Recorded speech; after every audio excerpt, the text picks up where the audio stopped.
and welcome to another edition of Kaleidoscope on Channels Television. Thank you for joining us on the program. I'm Anne Nwawadu. Today, we speak with the President and CEO of Erisco Foods Limited, Dr. Eric Odinaka Umuofia, on the manufacturing activities of the organization and its contribution to the nation's economy.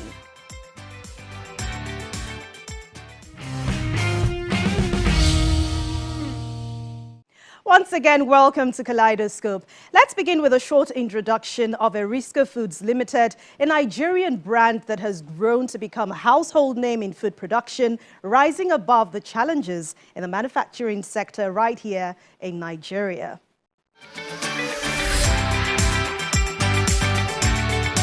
Erisco Foods Limited is an indigenous manufacturing company which is a subsidiary of Erisco Bunpet Group that was formed 40 years ago.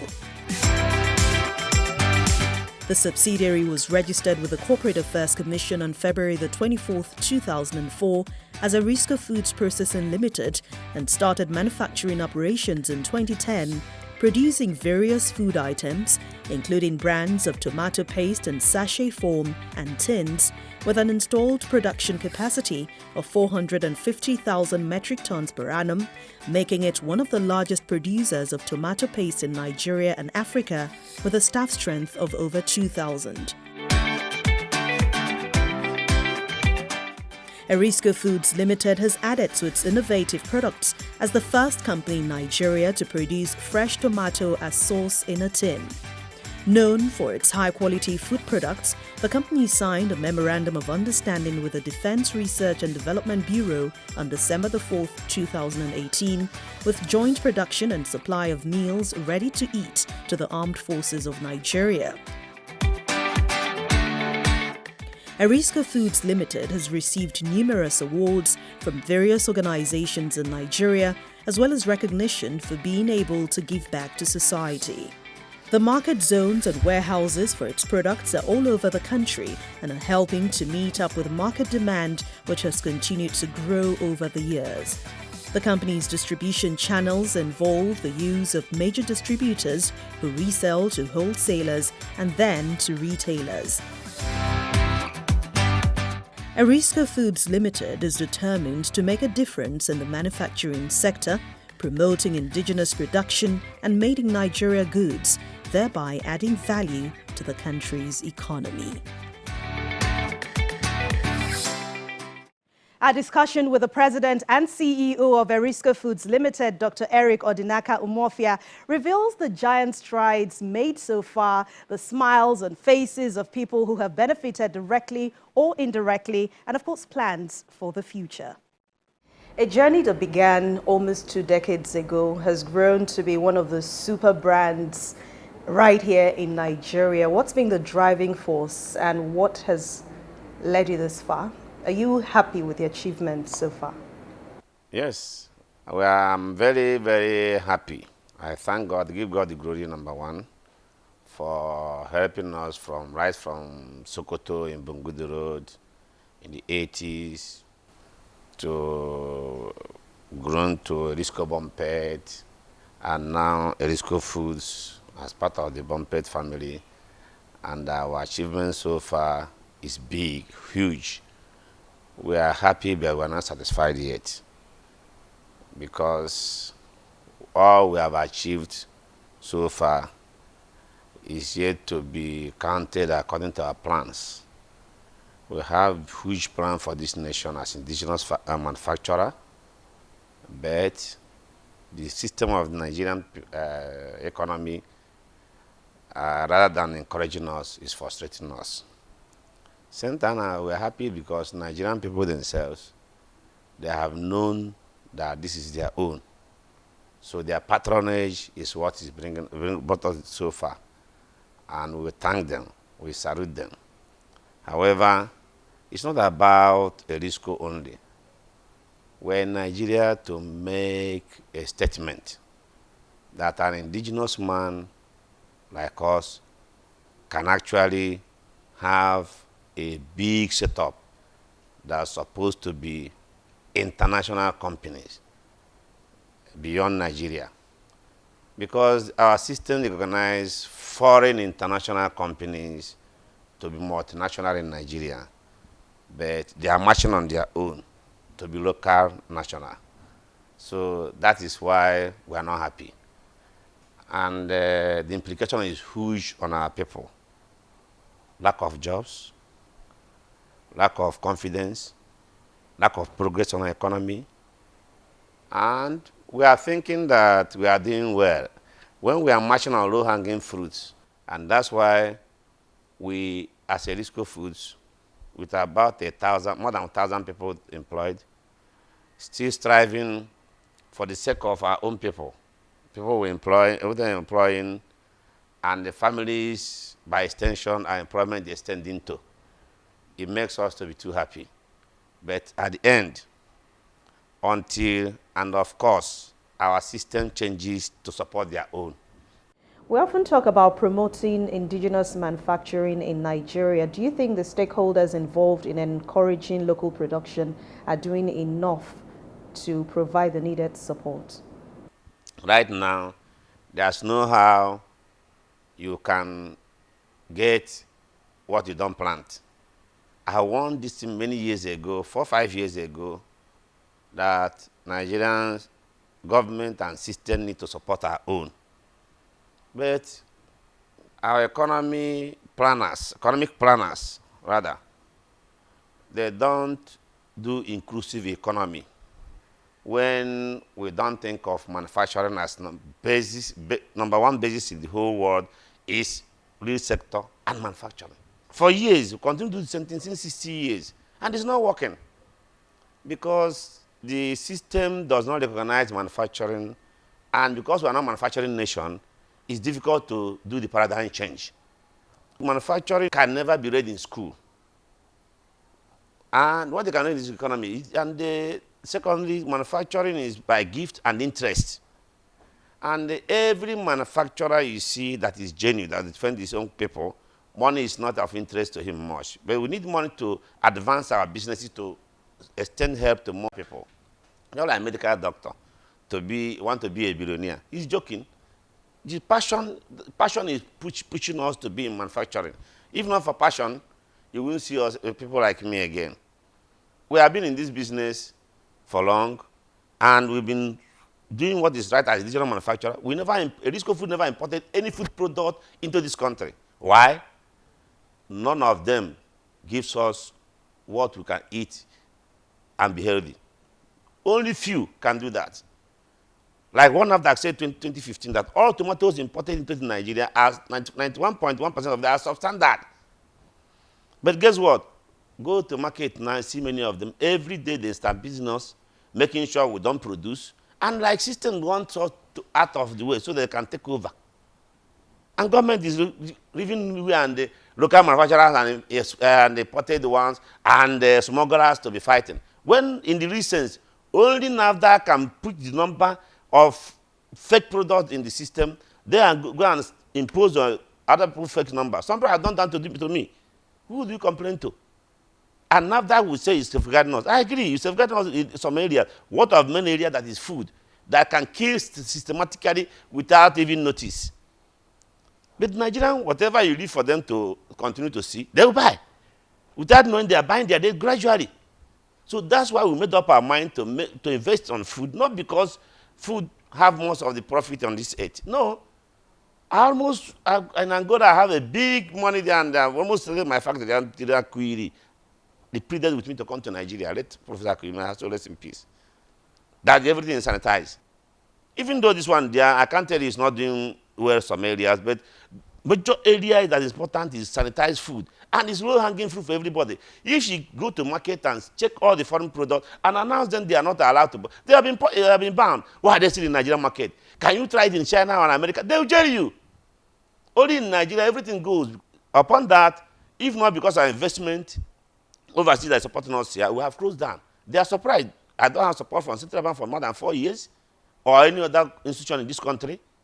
And we are still producing. By the grace of God, our advert is running. CNN is running, joined today. So I'm happy for that because I love my country. And I'm angry and crying in my heart that how can we have opportunity common tomato that we should be producing and exporting everywhere in the world.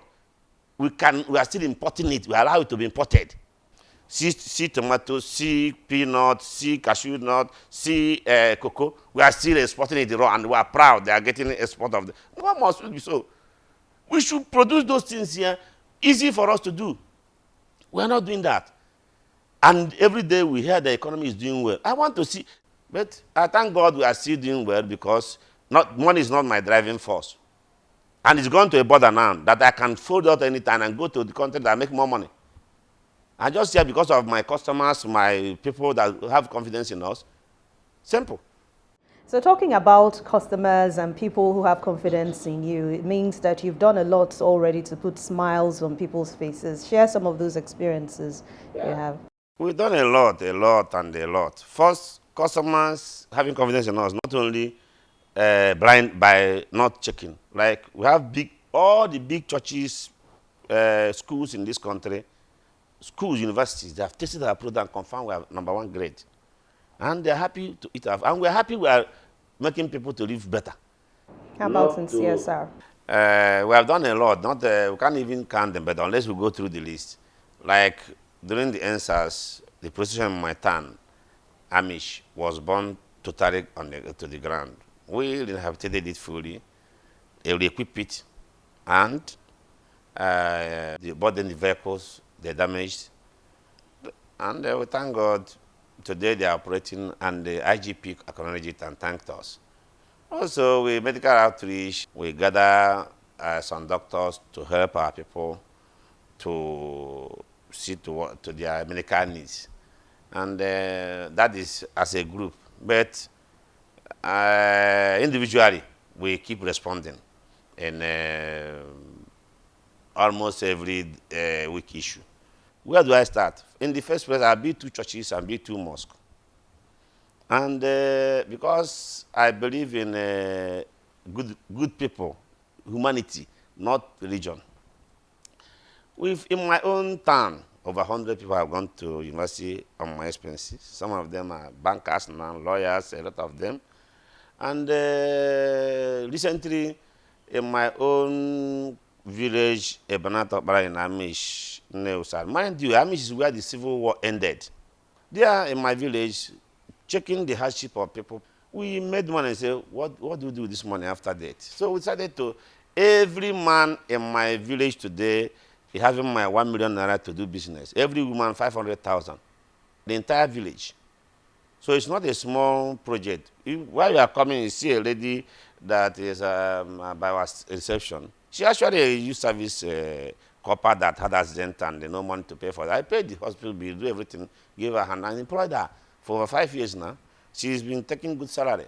And a lot of them that we've been doing build houses for people, and we support our people to grow. I want them to grow. So our CSR, even in Lagos here, every good shop we see in our factory that is very brilliant, but because he has no money, cannot continue education, we pick them and send them to school. Even recently in Ogudu, we are tying a load there now in Lagos here. So we thank God that CRA never finished, and we are happy that we are doing our own best. But upon the #1 CSR is here, I'm running without NEPA for years. I support my own people here. If you like, go and inquire about how our payment is. We try to do our best. So thank God, and we will continue. We are proud that God is using us to do those things, because it's not by our own making, but from God. Continue to do our best when the system allows us. So some years back, you talked about Nigeria having a comparative advantage over China in production of tomatoes. A few years down the line, do you think that Nigeria is making good use of that advantage? Thank you. The opportunity is still there, but not yet used. We still have good arable land to do, and but the processing is not being supported. I've been saying it time and time again. If you don't support processing, manufacturing in agriculture, all what you do is just waste of time, because by the time a farmer farm this year and harvested without selling, making profit. Next year, you run away. But when there is processing and manufacturing, which means just like China and other countries, they have to create the processing of it first before they support farmers to join, to avoid discouraging them and makes the economy to move forward. If they manufacture, farm this year and harvest and probably make profit, next year you increase on his farm advantage land and farm more. But here is discouraging. So it's now dicey, sometimes by choice, trial and error. It cannot work. And we have opportunity to serve all African countries of them, even export to China and America, because our own labor is cheaper than their own. Just small mechanism to add to it, small advantage, will go. But we don't care, we don't think it's possible. Every year we continue saying tomato is wasting. What have we been doing? Both the federal, state, and local government, we are not doing enough. We're not done just yet. We have more for you when we return on Kaleidoscope. Stay with us. Welcome back. We still have the president and the CEO of Erisco Foods Limited, Eric Odinaka Umeofia, discussing the challenges in the manufacturing sector in Nigeria and possible solutions. We are operating in Angola. I made my money in Angola. They support their own people. They're with the foreigners. So one must our own separate. They come and deceive us. We never, no person ever asks. All these people that come and invest here. Some of them invest in free zone. All the people there is their own people they are bringing in. And by the time they want to take our money, they take it in billions. They come and bring small money and take it back. And they come back. What see is that the loan that they're supposed to give indigenous are given to them. What is investment there? I don't understand. Even though I don't go to university like them, I know that if you come with investment, foreign investment is to you to bring money to invest here. It's simple English. I don't need a dictionary to do that. But they only to come and carry money and go to their place, and they are calling them foreign investors. How can we continue? Till when? Until writing is done. So we are just, what do? We just keep hoping that this country will be good. Because one thing, the current president actually needs to move forward. But he can't be everywhere. He can't be in CBN, he can't be in another. It's not possible. So, but we that believe in the good system, believe in him that know that he's a gentleman or a good man, we continue to do our best to see that Nigeria is moving forward. For example, you say you give anybody a loan, and the same person you give loan, no foreign exchange to import their own product. No support to the person to pay gradual, and no market. How do I pay you if I cannot produce? And you go after the person and get the person say it's not paying well, it's not paying the bank loan well. How? How can he pay? Because you are government. Before you do anything about any section of business, you check where we are committed so money to these people. These people need to fund, not to go to hell. And that's why about 40% of indigenous factories in this country are not running well, and they cannot run well. Every time, permanently not running well. And this is Nigerian money. You buy a machine, maybe machine is costing you $700,000, some small scale people. And the bank give you $200,000. If they don't give you the remaining one, how do you do? The project will automatically close down and shut down. And that's Nigerian money already. In my own case, I escaped them because I have my foreign support. I have accidental investment in China, not because I wish. Government told us to support the manufacturing. I believe them fully and invested heavily. All the money I sank here did not come, 1 naira did not come from Central Bank of Nigeria. No Nigerian money is here. I brought it from Angola before I even bank come and plead with me to take their money to run the company, to the factory. But before then, I did everything from Angola. So by then I supported them fully, continued to do business. I thought that what they say is what they do. Then I paid some expansion. I expanded more. We have a lot of innovations. We are the number one in the last 30 years in Nigeria. Nobody has ever done tin tomato. I was number one to do it. And none of the people that is claiming to do tomato today, they are biggest importers and say it's not possible. I proved them wrong to continue to stick to the business without any imported item. And it's not government policy. Government policy is right. It's the operators in some sectors. Some are doing well. But as much as we are not focusing on manufacturing, we continue to invest where we create jobs for foreign countries for as against our Nigerian people. And they don't know what because accountant or consultant can never know what is manufacturing. They go and read it in paper. They read countries that succeeded. What do they do to succeed? They don't know. People like us are few anywhere that have no interest in big money, but money to continue going. But if the government don't hear us today, the thing will continue in the next 50 years, no improvement. On manufacturing particularly. I'm not saying on other economy, but manufacturing has process. It has to follow there. If you don't convince people that manufacturing is more profitable than importation, they're going to do import. See the latest, this government is introducing now, the latest duty regime, where government allowed tobacco to be paying 40% import duty plus other charges, while medical equipment should be paying 70%. That Nigeria cannot even produce in the next 30 years. They put it 70%. So it means if any person that have cancer, unfortunately, by chance, cannot even be cured here, so die. People that have money will continue going out. Also, this thing called, this is can lead. This is what makes me to keep my tomatoes going, keeping it to preserve it. And the duty, now, I have to pay 50% plus 7.5%. No, 60% plus 7.5%, 67% to import this one. It's going to translate to 7% extra to my production cost on each product. While in Ghana here is 0% and 5% to come here. The producer come and say it's Ghana. The same African system that they deceive our own people because nobody is there to defend us. Nobody knows what is happening. And this is a major thing that you cannot do tomato without this can lead. Or any other, you're talking of agricultural revolution. How? Without preserving what you have. And the materials is not possible to come by. See what our innovative. This is Nigerian tomato in a sauce. I need to open, give me plate, I open for you to see. Nobody can do this one. We have been producing with fresh tomato when season time. And we are the first. They say it's not possible.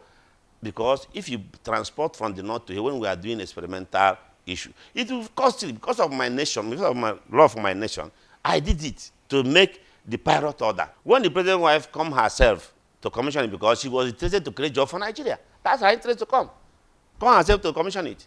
As we continue to hope for better policies to promote diversification in Nigeria from oil, now how would you describe the agribusiness in this country?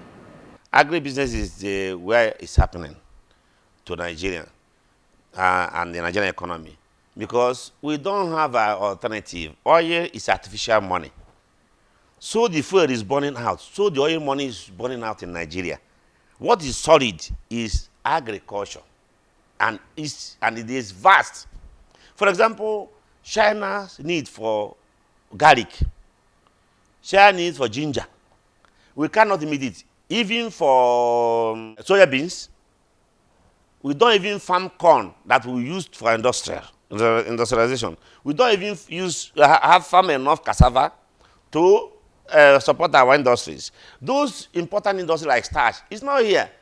Some of them, the money will cost in China, government of Chinese on their own build these big plants for tomato paste, for starch that is very expensive to run. They first build it and give it over to public to run and even manage it on their side. There are some of them they manage. That's why they succeeded. So let's talk about your own agribusiness. How do you source for raw materials? Do you make use of local content? And do you work with farmers to get these raw materials? How much have they benefited from your organization? Honestly speaking, in the real sense of backward integration, I have farms, but I cannot be able to fund it from my factory to raw materials. So I buy from farmers in the market. For example, government is thinking that, CBN said, you must have backward integration farm before they give you permission to support you. It's wrong anywhere. They don't know what they are talking about. It's not possible. That's why those ones that pretend to do it, they take our money to deceive them to take our money out and still import the product. I don't want to do that. So backward integration we are doing, we have our own farm. We are waiting for money to grow on our own to do it. But for now, we are using fresh tomato to produce, as I'm going to show you today. But my intention is to take this company to stock exchange, and every Nigerian will benefit for it. All right, so your vision, as you said earlier, is to become one of the leading indigenous brands globally. Yes. Take a look at 10 years from now. Where do you see Erisco Foods Limited? In 10 years' time. We already said today, by the grace of God, we are already on CNN. Our vision is to be in more than one country, to be multinational company in this country. In 10 years' time, Erisco will be a household. Because we have not only tomato we are having. We have other products. We have curry, we have seasoning, we have garlic mix. We are forced to do garlic mix in Nigeria. A lot of things we are going to give Nigerians. You have to have breakfast, lunch, and the dinner from Erisco. That's what our target. All right, so what plans do you have in future also for corporate social responsibility, where we have to end this discussion? That I tell you, the amount we vote is huge, and it gives, in fact, is the driving force for this company. Why do I say so? If you, for now we're about to do Christmas, you come and see how people are going to rejoice. And in future, our target is that we create job in every state, as we are doing now, but we create job and support people to succeed on their own. Everything I do it equal. If you come to this company, we have a good setup of Igbo, Yoruba, so we don't discriminate. It's part of this corporate responsibility we are talking about. Like in my town, we are building a lot of things for my own people. We are trying to do a lot of things for my own people, for beyond my people also. It's driving on. If we don't do it, don't progress. That's where we tie our progress. God knows. Well, they say goodness is the only investment that never fails. So we encourage organizations to invest even more in corporate social responsibility. And that's the program today. Thank you so much for watching. Keep up with our top stories and watch past editions of the program. Go to youtube.com/channelsweb, click on playlist, and then scroll to find various editions. Thanks a lot for watching. I'll see you next time. Stay safe. I'm Anne Nwawadu.